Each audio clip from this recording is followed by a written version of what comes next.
Hello दोस्तों, स्वागत है आप सभी का आपके अपने चैनल एएसओ एकेडमी में।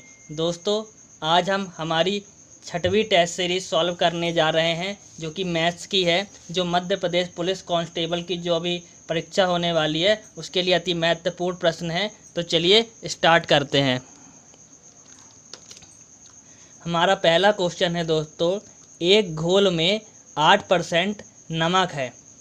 यदि घोल का आयतन 550 ml है तो इसमें नमक की मात्रा कितनी है दोस्तों, ये हमको बताना है। तो आइए देखते हैं कैसे करेंगे। मान लीजिए दोस्तों, हमारे पास नमक कितना दिया है, यहाँ पे इसको n से डिनोट करते हैं, ये 8% दिया है। और जो रेस्ट पार्ट है दोस्तों, घोल में जो दूसरे पार्ट है उसको हम s से डिनोट कर लेते हैं। तो वह कितना है, 92% है। कितना है, 92% है। ठीक है, 92% कैसे हुआ दोस्तों, क्योंकि 8 यदि नमक है, टोटल कोई भी चीज़ 100% रहती है, तो यदि 8 नमक है तो 100 में से 8 चला जाएगा, तो 92% जो बचेगा वह रेस्ट पार्ट है। ठीक है, अब इसको यदि हम काट दें तो 4 दूनी 8 हो जाएगा ये, और ये कितने बार जाएगा दोस्तों, 4 दूनी 8, और यहाँ पे 4 तिया 12। तो जो नया हमको जो रेशो मिला वो कितना मिला, 23:2 मिला है नमक और रेस्ट पार्ट का। ठीक है, इसको हम एस से डिनोट कर देते हैं। अब क्या बोल रहा है, यदि घोल का आयतन 550 ml है। आयतन मतलब टोटल वैल्यू बता रहा है, और टोटल वैल्यू क्या है दोस्तों, 23 और 2 को यदि हम जोड़ दें तो कितना हो जाएगा, 25। यही 25 किसके बराबर है, 550 के। इसको ऐसे कर देंगे। अब देखिए दोस्तों, यदि हम इसको काटे तो 25 एकम 25, ये कितना जाएगा, 25 दूनी 50 और 25 दूनी 50। एक की वैल्यू कितनी मिल गई हमको, यहाँ से 22 मिल गई। ठीक है, अब क्या बोल रहा है, तो इसमें नमक की मात्रा कितनी है ये हमसे पूछ रहेगा। और नमक कितना है दोस्तों, यहाँ पे नमक का अनुपात कितना है, 2 है। तो इसमें हम 2 से गुणा कर देंगे नमक को निकालने के लिए। तो कितना हो जाएगा, 2 दूनी 4 और 2 दूनी 4 हो जाएगा ये। तो कितना आ गया, 44 ml हमारा जो नमक है इसमें। तो हमारा राइट आंसर क्या हो जाएगा, 44 ml। चलिए अगला क्वेश्चन देखते हैं।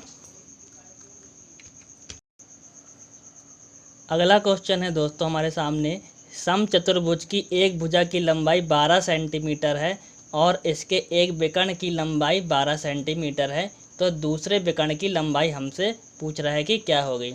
तो देखिए समचतुर्भुज कैसा होता है, पहले हम समचतुर्भुज बना लेते हैं। ये हमने एक समचतुर्भुज बना लिए। समचतुर्भुज की जो सभी भुजाएं होती हैं दोस्तों, वो कैसी होती है, बराबर होती हैं। तो हमने ये लिख दिया बराबर।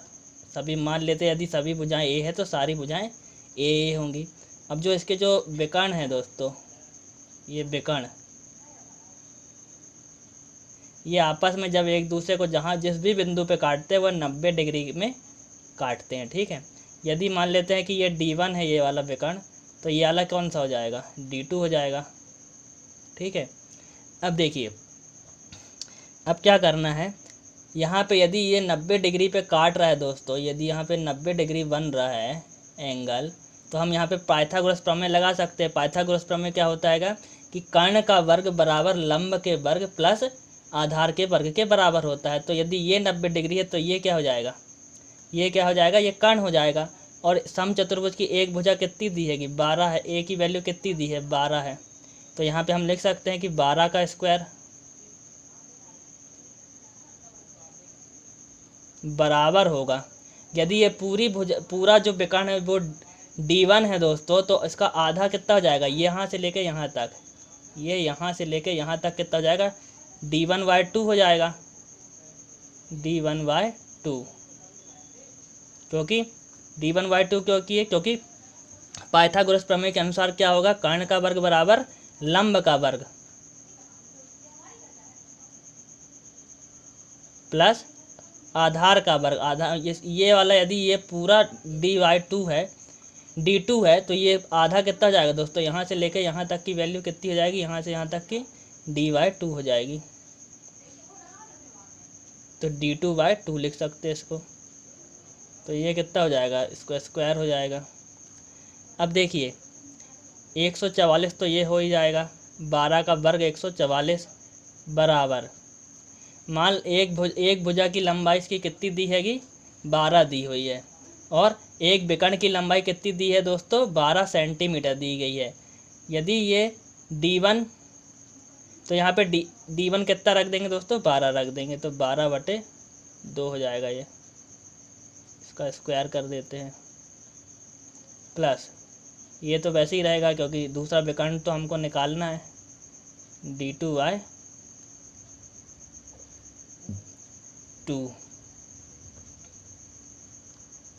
बट का स्क्वायर हो जाएगा ये। अब देखिए ये हो जाएगा 144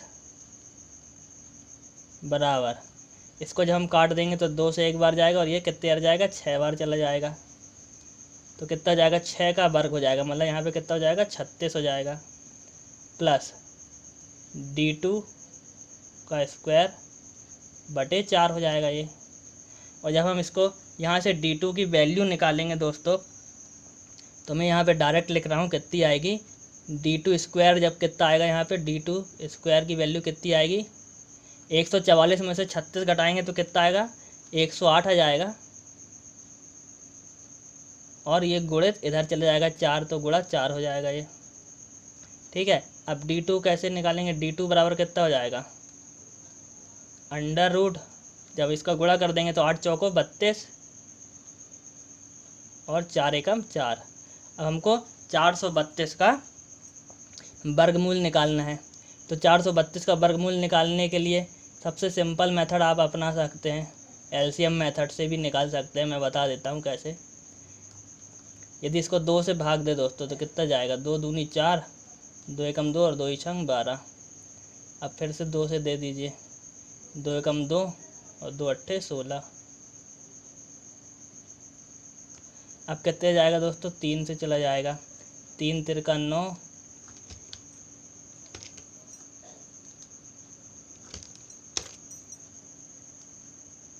और 3 छंग 18। अब देखिए यहाँ पे कितना, 6 से दे देते हैं डायरेक्ट दोस्तों, 6 एकम 6 और 6 छंग 36 और 6 एकम 6।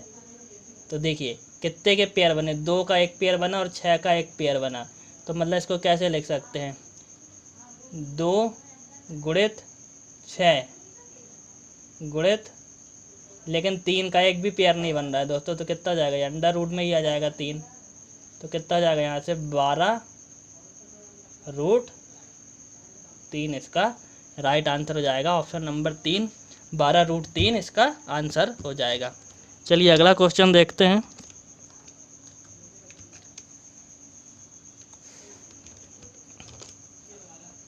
अगला क्वेश्चन है, बाल्टी बी की क्षमता बाल्टी ए की क्षमता से दोगुनी है।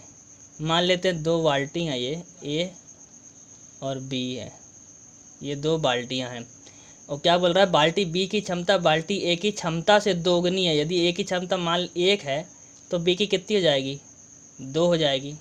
आगे बोल रहा है, यदि बाल्टी बी 60 बार में एक खाली ड्रम को भर सकती है, बाल्टी बी 60 बार में एक खाली ड्रम को भर सकती है, और इसकी इफिशियंसी कितनी है दोस्तों, बी की 2 हैगी, तो टोटल कितना हो जाएगा, ये टोटल कार्य कितना हो जाएगा, टोटल कितनी भरेगी, 60 गुणित 2 कर देंगे तो कितना हो जाएगा, ये हमारे पास 120, मतलब टोटल इतनी भरेगी। अब क्या बोल रहा है, यदि ए और बी दोनों बाल्टियाँ एक साथ डाली जाए तो खाली ड्रम को कितने बार में भर देंगी। अब देखिए यहाँ पे इनकी इफिशियंसी कितनी हैगी, 2 और 1 3 टोटल, और टोटल कार्य हमारे पास कितना हैगा, 120 बाल्ट भरना है, तो बटे 3 कर देंगे तो कितना जाएगा, 3 एकम 3, 3 चौके 12 और ये 0, तो मतलब 40 बार में दोनों भर देंगी। तो हमारा राइट आंसर क्या हो जाएगा, 40 हमारा राइट आंसर हो जाएगा। चलिए अगला क्वेश्चन देखते हैं। अगला क्वेश्चन है, A बटे B का अनुपात 45:56 है और B अनुपात C का अनुपात कितना है, 16:35 है। तो A अनुपात C का अनुपात हमको निकालना है। तो इसको देखिए कैसे करेंगे। यदि हम A बटे B लिख दें, A बटे B और ये वाले भी अनुपात में गुणा कर दे b अनुपात c बराबर होगा किसके, इसकी वैल्यू रख देते हैं 45/56 गुणित 16/35। ये हो गया। अब देखिए यदि a से a कट जाएगा तो यहाँ पे कितना मिलेगा हमको, a/b मिलेगा, a/c मिलेगा। कितना मिलेगा हमको, a/c हमको मिलेगा। तो a/c की वैल्यू क्या हो जाएगी, चलिए इसको काट देते हैं। यदि 5 से काटते हैं तो 5 सत्ते 35 और 5 नाम 45, 9 एकम 9 और 9 छक्का 54। लेकिन ये 9 से कटेगा नहीं दोस्तों, तो इसको 4 से काट देते हैं हम, 9 को वैसे ही लिखे रहने देते हैं।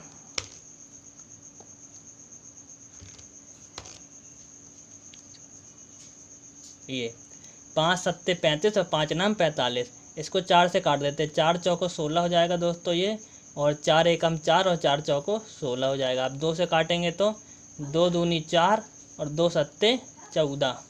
तो अब यहाँ पे कितना होगा, 9 दूनी 18 बटे 7 सतैया 49। तो ये हमारा राइट आंसर हो जाएगा। a अनुपात c कितना हो जाएगा हमारा, 18/49। 18/49 हमारा राइट आंसर हो जाएगा। चलिए अगला क्वेश्चन देखते हैं।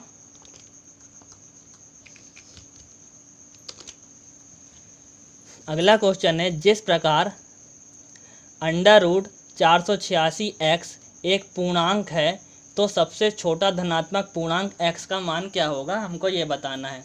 दोस्तों यहाँ पे x की वैल्यू हम ऐसी क्या रख दे इनमें से कि ये जो दिया हैगा इसका मतलब कि परफेक्ट स्क्वायर रूट निकल आए। तो आइए देखते हैं कैसे करेंगे।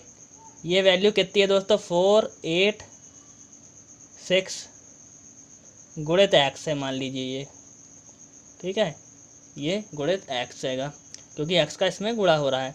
अब हमको x की वैल्यू निकालनी है, तो सबसे पहले हम क्या करेंगे, 486 का एलसीएम मेथड से हम इसका फैक्टराइजेशन करेंगे।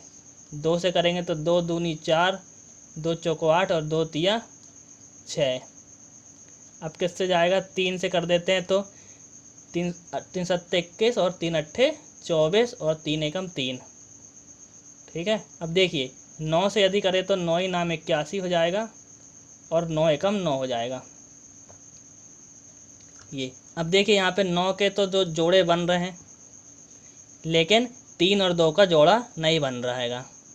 मतलब कि इस संख्या में यदि एक और 2 होता और एक और 3 होता, इधर पे देखिए 9 गुणित 9 गुणित 2 और गुणित 3, तो इसके तो जोड़े बन रहे हैं। मतलब कि इसका तो अपन वर्गमूल मिल जाएगा, लेकिन किसका वर्गमूल नहीं मिल रहा, 2 और 3 का, क्योंकि इसके जोड़े नहीं मिल रहेंगे। यदि 1 2 और 1 3 और मतलब 6 और यदि इस संख्या में 6 से गुणा कर दें हम, तो ये एक पूर्णांक संख्या जो दी हैगी इसका परफेक्ट स्क्वायर रूट निकल आएगा, इसका पूर्ण वर्ग निकल आएगा। तो वह संख्या क्या हो जाएगी, 3 दूनी 6 हो जाएगी। तो हमारा राइट आंसर क्या हो जाएगा, 6 हो जाएगा। यदि हम इसमें x की वैल्यू क्या हो जाएगी, यहाँ पे 6 हो जाएगी। मतलब यदि हम 6 रख दें x की जगह पे तो यह एक इसका पूर्ण वर्ग निकल आएगा। तो राइट आंसर क्या हो जाएगा, 6 हो जाएगा। चलिए अगला क्वेश्चन देखते हैं।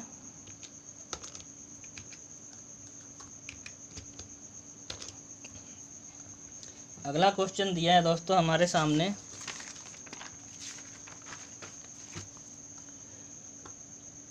दो इनलेट पाइप A और B एक खाली हौद को क्रमशः 2.5 और 15 घंटे में भर सकते हैं, ठीक है। आगे दिया है, जबकि पाइप C भरे हुए उसी हौद को 7.5 घंटे में खाली कर सकता है। तो आइए देखते हैं इसको कैसे करेंगे। देखिए A जो है दोस्तों वो कितने घंटे में भर सकता है, 2.5 को। तो 2.5 को हम क्या लिख सकते हैं, 5/2 लिख सकते हैं। कैसे लिख सकते हैं, देखिए 2.5 है, जब दशमलव हटाएंगे तो नीचे 10 आ जाएगा। अब 5 दूनी 10 और 5 25, तो कितना हो गया 5/2, इसलिए हमने इसको 5/2 लिख दिया। अब देखिए भर सकता है, ठीक है। और बी क्या है, बी 15 घंटे में भर सकता है। और जो तीसरा नल है दोस्तों सी, भरे हुए उसी हौद को 7.5 घंटे में खाली कर सकता है। तो 7.5 को हम क्या लिख सकते हैं, 15/2 लिख सकते हैं। 15/2 कैसे लिख सकते हैं, 7 75 बटे, जब दशमलव हटेगा तो नीचे 10 आ जाएगा, 5 दूनी 10, 5 एकम 5 और 5 25, तो 15/2 इसको लिख सकते हैं हम। अब देखिए हम इनका एलसीएम निकालेंगे तो कितना आएगा, ऊपर का एलसीएम जब देखिए इसका एलसीएम निकालेंगे तो कितना आ जाएगा, 15 आ जाएगा। और जब 15 को हम 5/2 से भाग देंगे तो 5 तिया 15, 3 दूनी 6 आ जाएगा दोस्तों। यहाँ कैसे आया, देखिए इधर 15 को जब हमने भाग दिए 5/2 से तो ये 5 और गुणे 2 हो जाएगा यहाँ, तो 5 एकम 5 और 5 तिया 15, 3 दूनी 6 हो गया। ऐसे ही 15 को जब 15 से भाग देंगे तो 1 आएगा, और जब 15 को 15/2 से भाग देंगे तो 15 से 15 कैंसिल हो जाएगा 1 और गुणे 2 हो जाएगा, तो ये 2 हो जाएगा, ठीक है। अब लेकिन ये सी वाला जो नल है ये खाली करता है, इसलिए यहाँ पे हम माइनस लगा देंगे। अब देखिए क्या बोल रहा है आगे, हौद के खाली होने पर पाइप ABC एक साथ चलाए गए, लेकिन पाइप बी को कुछ समय बाद बंद कर दिया गया, जिसके कारण हौद भरने में 3.5 घंटे का समय लगा। अब क्या बोल रहा है दोस्तों वो कि टोटल जो कुछ समय के बी को भी चालू किया गया, तीनों नल को एक साथ चालू किया गया, लेकिन बी को कुछ समय बाद बंद कर दिया गया, और बंद होने के बाद केवल बी और सी काम करते रहे, जिसके कारण 3-3.5 घंटे का समय लगा। तो हमको बताना है कि पाइप बी कितने घंटे के लिए चलाया गया था। तो दोस्तों जो नल ए है और जो नल सी है वो तो 3.5 घंटे तक चला है, यहाँ पे ये बता रहा क्योंकि हमने बंद किया, हमारे पास 3 नल हैं और तीनों नल को हमने एक साथ चालू किया और थोड़ी देर बाद बी वाले नल को हमने बंद कर दिया। तो इसका कहने का मतलब क्या है कि केवल नल ए और नल सी बस चालू रहे, और नल ए और सी तो पूरे चालू रहे ना लास्ट तक। तो यदि ए और सी का कार्य निकालें हम, यहाँ से ए प्लस सी का कार्य निकालें तो कितना मिल रहा है हमको, यहाँ पे ए ने कितना किया है 6 और सी कितना कर रहा है -2, क्योंकि ये खाली कर रहा है, तो टोटल कार्य कितना हो गया इनके द्वारा 4 हो गया, ठीक है। अब क्या बोल रहा है 3.5 घंटे तक कार्य किया है, तो इनका टोटल कार्य निकाल लेते हैं। ये तो हमारा 1 घंटे का कार्य है, गुणे 3.5 कर देंगे तो कितना हो जाएगा, ये 4 तिया 12 में 2 और जुड़ जाएगा दोस्तों, तो कितना हो जाएगा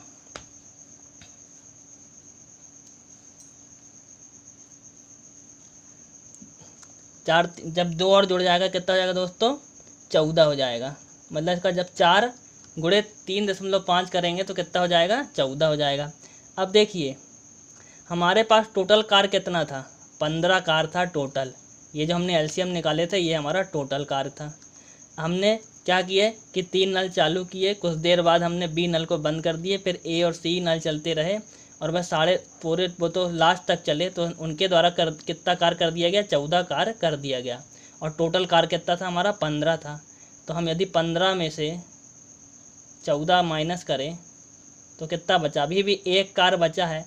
और ये एक कार्य कौन किया होगा दोस्तों, ये जो एक कार्य है ये कौन किया होगा, ये एक कार्य नल बी ने किया होगा, है ना। और एक कार्य को नल को करने में यदि 1 घंटे लगते हैं तो इसको कार्य को करने में कितना समय लगेगा, तो 1 ही घंटा लगेगा। तो क्या पूछ रहा है, तो पाइप बी कितने घंटे चलाया गया था, तो इसका आंसर क्या हो जाएगा 1 ही घंटा हो जाएगा, ठीक है। टोटल एक बार और समझ लीजिए, टोटल कार्य कितना था 15 था, और ए और सी ने मिलकर कितना कार्य कर दिए 14 कार्य कर दिए। तो अभी भी कितना कार्य बचा, 1 बचा है। तो यही एक कार्य तो बी ने किया होगा, और बी की इफिशियंसी 1 है, तो एक कार्य को एक एफिशिएंसी इसकी तो कितने दिन में करे, कितने घंटे में करेगा, 1 घंटे में करेगा। चलिए अगला क्वेश्चन देखते हैं।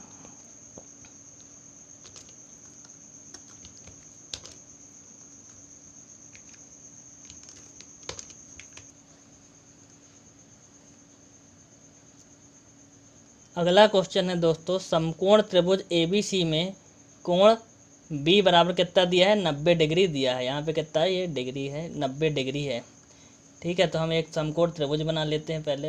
ये हो गया हमारा समकोण त्रिभुज ये, और इसमें कोण क्या बोल रहा है, कोण बी जो है वह 90 डिग्री का है। ये वाला कोण कितना है, 90 डिग्री का है। इसको मान लेते हैं ये ए है और ये कितना है, सी हो जाएगा। अब क्या बोल रहा है, भुजा ए बी की लंबाई 15 है, तो हमने ये लिख दिए 15, और भुजा बी सी की लंबाई 20 है। ठीक है, और क्या बोल रहा है, और हमको ए सी मान लेते हैं, हमको निकालना, ये निकालना है। तो देखिए, जब भी कोई त्रिभुज होता है और उसमें एक कोण 90 डिग्री का होता है, तो उसमें हम क्या लगा सकते हैं, पाइथागोरस प्रमेय लगा सकते हैं। मतलब ये क्या है, समकोण त्रिभुज है। समकोण त्रिभुज ये है, यदि कोई त्रिभुज, तो उसके जो एक कोण का मान है वो 90 डिग्री होगा। तो यदि हम यहाँ पे पाइथागोरस प्रमेय लगाएं, तो पाइथागोरस प्रमेय क्या होता है, कर्ण का वर्ग बराबर होता है लंब के वर्ग प्लस आधार के वर्ग से। तो देखिए, तो एक्स स्क्वायर बराबर कितना हो जाएगा, कर्ण का वर्ग बराबर लंब के वर्ग, लंब कितना है 15 का वर्ग, प्लस आधार का वर्ग कितना है 20 का वर्ग। तो ये हो गया।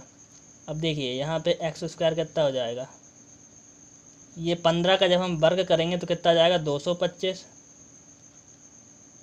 प्लस 20 का जब वर्ग करेंगे तो कितना जाएगा 400, और ये टोटल कितना हो जाएगा 625। ये हो जाएगा 625 हो जाएगा। अब जब हम x की वैल्यू निकालेंगे यहाँ से, तो ये कितना हो जाएगा √625। तो x की वैल्यू क्या जाएगी यहाँ से, जब इसका 625 का वर्गमूल निकालेंगे तो कितना आएगा 25 आएगा। मतलब ये वैल्यू कितनी मिल गई हमको, 25 मिल गई। अब देखिए, अब क्या बोल रहा है हमको कि साइन ए गुणित कॉस ए की गुणित बटे कॉस सी गुणित साइन सी की वैल्यू निकालनी हैगी। तो देखिए, यदि यहाँ पे एंगल क्या दिया है, ए दिया है। यदि एंगल हमारे पास ए है, तो एंगल के जो सामने वाली भुजा होती है वह क्या कहलाती है, लंब कहलाती है। तो यदि हम साइन ए निकालेंगे, तो एंगल ए के सामने वाली भुजा क्या कहलाएगी, लंब कहलाएगी। ठीक है, तो देखिए, साइन ए की जो वैल्यू कैसे निकालेंगे, हम जानते हैं दोस्तों कि जो साइन ए होता है, मतलब जो साइन ए है वो क्या होता है, लंब बटे कर्ण होता है। तो लंब यहाँ पे कितना है 20 और कर्ण कितना है 25 गुणित, जब कॉस ए की वैल्यू निकालेंगे, और कॉस ए कितना होता है, तो आधार बटे कर्ण होता है। तो आधार हमारा क्या हैगा 15 और कर्ण कितना है 25 बटे। अब देखिए, अब यहाँ पे एंगल क्या है, सी दिया हैगा। तो यदि एंगल सी है, तो सी एंगल के सामने वाली भुजा क्या कहलाती है, लंब कहलाती है। तो अब लंब क्या हो गया हमारा 15 हो गया, पहले लंब क्या था 20 था। ठीक है, अब क्या बोल रहा है कॉस सी, और कॉस सी की वैल्यू हम जानते हैं कितनी होती है, आधार बटे कर्ण। तो अब आधार क्या है हमारा, आधार क्या है यहाँ पे 20,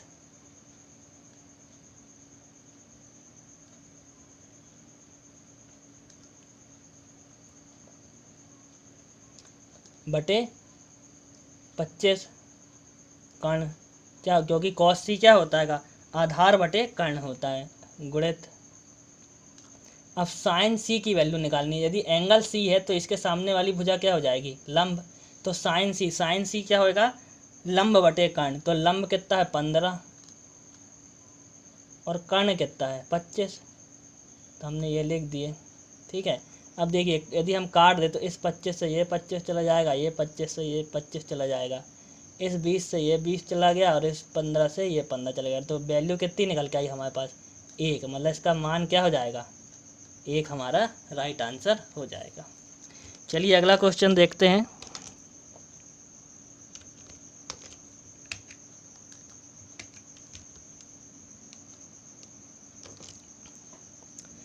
अगला क्वेश्चन है, 2 खंबे जिनकी ऊंचाई क्रमशः 5 मीटर और 8 मीटर है। चलिए खंबे बना लेते हैं। मान लेते हैं एक खंबा छोटा वाला ये है और एक बड़ा खंबा ये है। इसकी लंबाई कितनी है 5 मीटर है और इसकी लंबाई कितनी है 8 मीटर है। ये लिख दिए हमने 8 मीटर। और क्या बोल रहा है, यदि उनके आधार के बीच की दूरी 9 मीटर है। यदि इनके आधार के बीच की दूरी कितनी है, यहाँ से लेके यहाँ तक की दूरी कितनी है,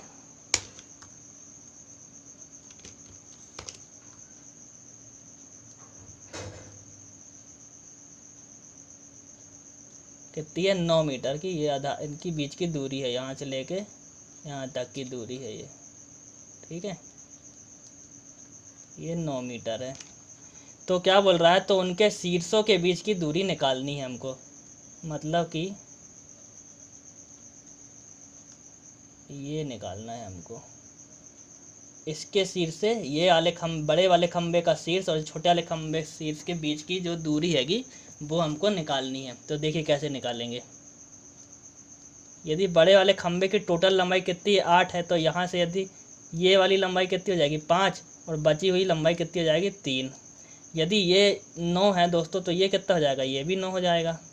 अब देखिए यहाँ पे हम पाइथागोरस प्रमेय लगा देंगे। तो पाइथागोरस प्रमेय क्या होता है दोस्त, हम जानते हैं कि कर्ण का वर्ग, मान लेते हैं ये x है, तो कर्ण का वर्ग कितना हो जाएगा x स्क्वायर बराबर लंब का वर्ग, लंब कितना है 3, 3 का वर्ग लिख देते हैं यहाँ,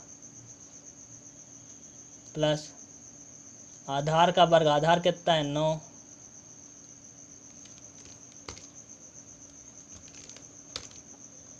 तो ये हमने 9 लिख दिए, 9 का वर्ग। अब जब हम 3 का वर्ग करेंगे कितना आएगा 9 प्लस 9 का वर्ग करेंगे कितना आएगा 81, ठीक है। तो जब हम जोड़ देंगे तो कितना जाएगा 90 आ जाएगा। इसको हम क्या लिख सकते हैं, यदि हम इसके फैक्टर निकालें तो इसको क्या लिख सकते हैं 9 गुणे 10 लिख सकते हैं। और जब हम x की वैल्यू निकालेंगे दोस्तों तो इसका अंडर रूट निकालना पड़ेगा। तो 9 का अंडर रूट तो निकल जाएगा 3, लेकिन 10 का नहीं निकलेगा, तो उसको हम वैसे ही लिख देंगे। तो 3 अंडर रूट 10 हमारा राइट आंसर हो जाएगा। क्या राइट आंसर जाएगा 3 अंडर रूट 10 मीटर हमारा राइट आंसर हो जाएगा। चलिए अगला क्वेश्चन देखते हैं।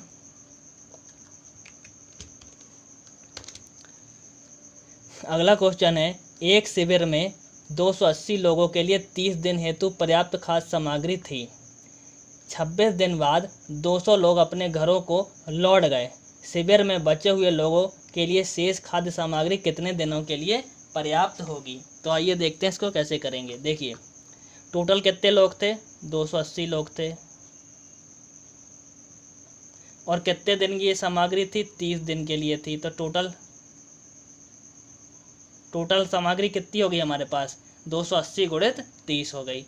आगे देखिए टोटल सामग्री, यही सामग्री किस बराबर होगी। यदि 26 दिन बाद 200 लोग अपने घरों को चले गए, 26 दिन बाद गए हैं दोस्तों, तो मतलब 26 दिन तक तो लोगों ने खाना खाया होगा। तो 26 गुणित 26 दिन तक कितने लोगों ने 280 लोगों ने खाना खाया होगा ये, प्लस आगे देखिए 200 लोग अपने घर को चले गए, तो अब कितने लोग बचे 80 लोग बस बचे। तो उनके लिए कितने दिन का खाना पर्याप्त होगा, तो यही तो हमको निकालना है, गुणित x कर दिए। अब कुछ नहीं करना, आपको इस इक्वेशन को सॉल्व करना है, ठीक है। तो देखिए जब हम इसको गुणा करेंगे तो कितना जाएगा, ये शून्य 8 तिया 24 की 4 और हासिल आई 2, 3 दूनी 6 और 2 8 हो जाएगा। यहाँ पे 8400 हो गया, बराबर कर देते हैं।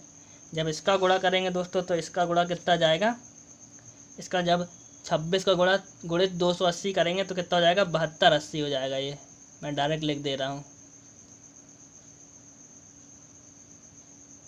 ठीक है, प्लस 80x। और जब इसको इधर पे लेके आएंगे 8400 में से 7280 घटाएंगे तो कितना बचेगा, यहाँ पे घटा के देख लेते हैं। 7280 घटा देते हैं इससे, तो कितना हो जाएगा, ये शून्य 10 में से 8 गए 2, 3 में से 2 गए 1, और ये कितना बचेगा यहाँ पे 1। अब बटे 80 कर देंगे, बराबर 80x है ना ये, तो बटे 80 करेंगे तो x की वैल्यू कितनी निकल के आएगी, यहाँ से यहाँ पे लिख देते 80 x। तो x की वैल्यू कितनी निकल के आएगी, 1,120/80 हो जाएगी। तो 0 से 0 कट जाएगा और जब इसको काटेंगे तो कितने बढ़ जाएगा, 8 एकम 8, यहाँ पे कितना बचेगा 3 और 8 चौको 32। तो कितने दिन आ गए, 14 दिन हमारा राइट आंसर हो जाएगा। तो चलिए अगला क्वेश्चन देखते हैं। अगला क्वेश्चन है हमारे सामने,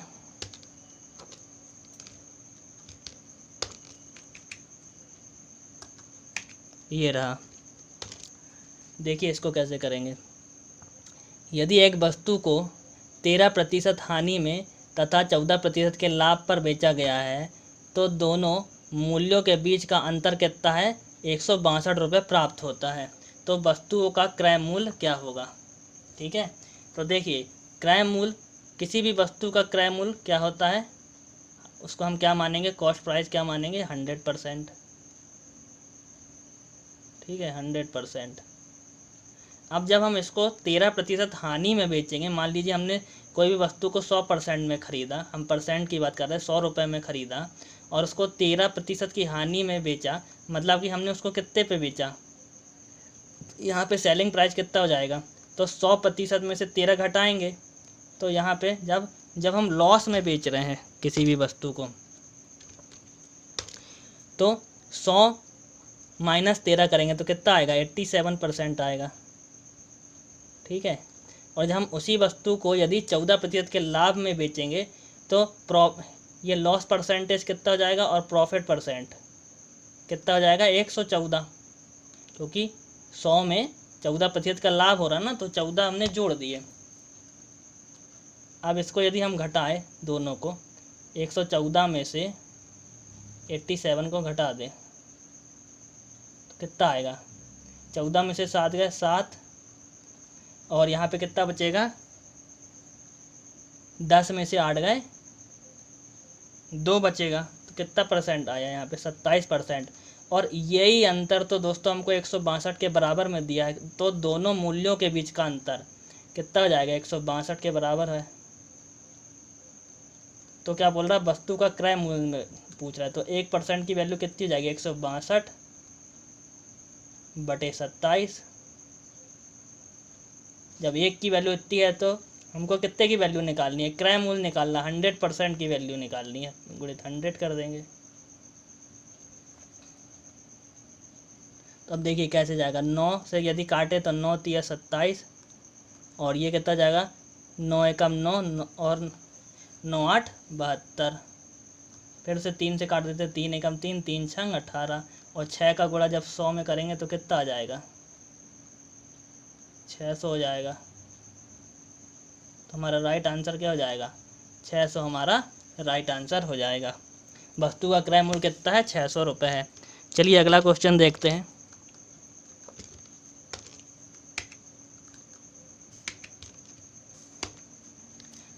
तो दोस्तों ये रहे हमारे आज के कुछ इम्पोर्टेंट क्वेश्चन मैथ्स के, जो मध्य प्रदेश पुलिस कांस्टेबल की जो परीक्षा आयोजित होने वाली है उसके लिए अति महत्वपूर्ण है।